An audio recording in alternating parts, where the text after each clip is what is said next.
আচ্ছা, কি নাম আপনার? আমার নাম আফরিন। আপনাকে একটা ইসলামিক প্রশ্ন করব, জি ভাইয়া ধরেন, পারবেন? দেখা যাক শিওর? দেখা যাক।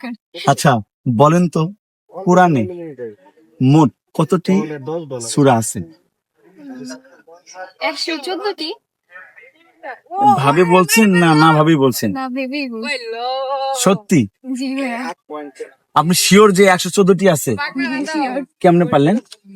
মনে আসতে তাই বলছি। আল্লাহ, গাইস চিন্তা করে দেখেন, ওর দেখে মনে হয় যে ও হচ্ছে একদম টিকটকার, ও আবার এগুলো মনে রাখে কেমনে?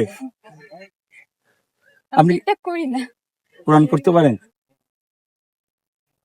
যাক, আলহামদুলিল্লাহ। আসলে আমরা মানে মানুষকে অনেক কিছু ভাবি যে ওরা কিছুই জানে না, কিন্তু দেখো এত সুন্দর একটা কিউট মেয়ে কোরআনের বিষয়ে কিন্তু অনেক কিছু জানে। তো যাক, আপুর জন্য শুভকামনা। ভালো রাখার চেষ্টা করি, তাইলেই হবে। আমার বাবা মার মান সম্মানটা সবার আগে। চিন্তা করছেন এখনো কত ভালো মেয়ে আছে, অন্য কোনো মেয়ে হলে তো সব বলে দিত একদম। দেখছেন বাবা মাকে কত রেসপেক্ট করে। তো ঠিক আছে আপু, তোমার জন্য শুভকামনা। থ্যাংক ইউ ভাইয়া। এটা আমি বলতে পারবো না। আসছো তো, তাহলে তুমি কেমন ফ্যান হইলা? তাদের কিছুই জানো না তুমি। জানি অনেক কিছুই।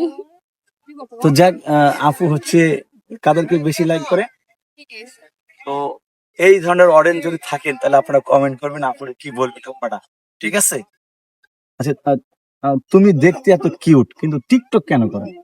আমার ভাইরাল হওয়ার শখ হয়েছে তাই। ভাইরাল হয়ে কি লাভ? অনেকেই তো এই ভাইরাল হয়ে কত কিছু করছে, আমিও করবো। আল্লাহ, ভাইরাল হলে মানুষ কি খুব ভালো বলে? এটা আমি জানি না মানুষের মনে কি আছে। মানুষের জন্য যদি আমি বসে থাকি তাহলে কি আমার জীবন চলবে? আমি একটা জিনিস বুঝলাম না গাইস, ইদানিং হচ্ছে মেয়েরা ভাইরাল হওয়ার জন্য পাগল। কি লাগে ভাই? জানি না। জীবনে কত টাকার প্রয়োজন? জীবনে যতটুকু দিয়ে আমি দেশ বিদেশ সব জায়গায় ঘুরতে পারবো, নিজের মন মতো চলতে পারবো। ওটা তো অন্যভাবে ঘোরা যায়, কিন্তু ভাইরাল হয়ে কেন ঘুরতে হবে? ভাইরাল হইলে মানুষ আইসা দূর থেকে দেখবে, দূর থেকে দেখেই বলবে আপু একটা ছবি। ও মাই গড, মানে কি ইচ্ছা দেখছে।